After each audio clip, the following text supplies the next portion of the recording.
One person has one vote. In the Senate, however, one senator can put a hold on a bill. One senator can offer amendments on a bill without going through any rules committee. One senator can debate a bill almost indefinitely as long as your bladder holds out, except that if the majority party can vote cloture by a 60-40 vote, you have to step down. By the way, Strom Thurmond debated a bill for 23 hours and some minutes without stopping. And if you've seen Mr. Smith Goes to Washington, one of my favorite movies, he engaged in a filibuster or a debate until he collapsed on the floor of the Senate with a whole bunch of letters piled on top. Next, I'd like to have Tony Stark. Oh, good. We got it off. Thank you very much. Well done. Tony, if you'd like to... First of all, I'd like to thank you and all the other veterans in the room for your military service and sacrifice. I don't think we'd be able to do any of this if it wasn't for that.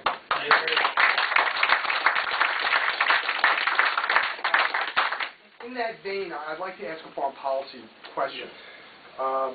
According to many analysts, including Stratfor.com, which is a very credible foreign policy website, Iran is likely to produce it within the next 9 months. Among the many hateful anti-American and anti-Israeli statements the Iranian president has made, he's publicly stated he wishes to see Israel, quote-unquote, wiped off the face of the earth. In the event of Iran conducting this test, our allies in Israel may launch a preemptive attack on Iran's nuclear facilities.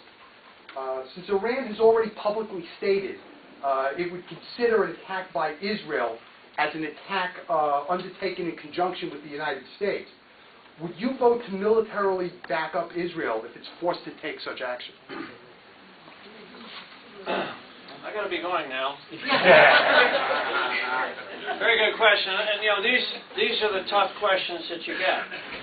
And it's a serious question. And it's an important question. I've been to Israel twice. As a military guy, I've examined the territory. I've walked the state. I've been through the security that they have in the ports. I've been through the security that they have at the airport. The border crossings, and so on and so forth. And this is a democracy in the Middle East, surrounded by enemies. We have no sense of what it's like, and that's point one. And if you haven't been there, you need to go there to get a sense for what it's really like. It's unlike anything you've ever encountered in this country. Point two, I mentioned earlier that I served with the Central Intelligence Agency. I was assigned duties in the Republic of China on Taiwan. And now, due to the declassification of some documents, I can say that my duties as a spy were to ferret out information on Taiwan's efforts to proliferate nuclear weapons, to divert nuclear materials and knowledge and experience brought through the Atoms for Peace project, to actually divert that for military purposes.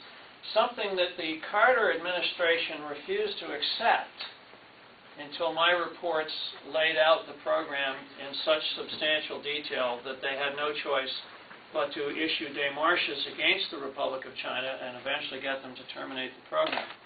5 years ago in my office in Washington, D.C., I had unclassified aerial photographs of the Natanz nuclear facility in Iraq, and I brought them to several different hearings.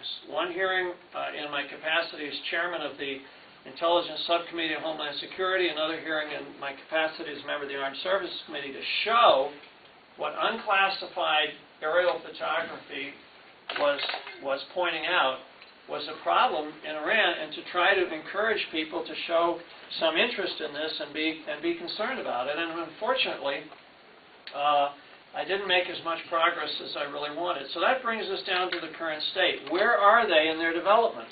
Well, they've lied about what they've been doing. Well, countries lie. That's why we have intelligence officers, to separate the truth from the lies. And that's why we need to support our CIA officers when they serve overseas on these difficult and dangerous jobs, because they're the ones that are going to ferret out the information. Countries will lie. Iran has lied. But the leadership of Iran has been pretty clear pretty clear that there was no Holocaust. How many people in the room believe there was no Holocaust? Okay, I mean, I've been to the concentration camps in Germany, and I believe there was a Holocaust. My uncle, great-uncle, was an attorney at Nuremberg, and he wasn't there just for the fun of it. It was a serious and a horrible chapter in the history of our parents' lives. And but this guy has been developing these materials at 20 different sites, not one site, 20 different sites over a period of time, and it's developed a pretty sophisticated level of development for his program. Now, what can you do about it? That's the real key. In the past, the United States has supported Israel in surgical strikes on nuclear facilities in Iraq and Syria, I believe. Yep. But those strikes could not take place without U.S. support. First and foremost, the President has already said, and his people have already said, that they will not support such a strike. I believe that's been clearly stated last year. They will not support such a strike. So I don't see the strike taking place without our assistance and without our support. This creates a serious problem. In years past, the United States and the Soviet Union engaged in what we call mutual assured destruction, or MAD, where their strategic assets and our strategic assets were in balance. Neither party could be assured that a strike would knock out all the resources of the other party, and so we maintained a very uncertain and difficult peace for almost 40 years with a nuclear deterrent. So the question that comes to my mind is, how do we deter Iran from a launch? Working privately through diplomats or through representations from our executive branch, do we provide Iran with a guarantee that such a strike will be responded to overwhelmingly by force from the United States? And I think that's something that bears consideration. Yes, we've got embargo language going forward. That's all very fine. But ultimately, there has to be an eyeball-to-eyeball communication on this subject. But I'll say something else which concerns me more. What concerns me more is that it would be far more reasonable and far more likely for a country like Iran to surreptitiously introduce a weapon of mass destruction into Israel so that it could not be traced back to their sovereign nation. And that would make it very difficult to determine where any sort of retaliation should go. And I would say the same about us as a country. You know, my daughter was in New York City on 9/11. 12 of my constituents were killed on 9/11. My daughter lost 2 of her best friends and never got back into her apartment. And in subsequent months and years, there have been 27 other attempted attacks on the United States by Al-Qaeda or their operatives, the most recent of which was the Christmas bombing in Detroit, which was an effort that failed at the last minute. But those are the kinds of things that worry me even more.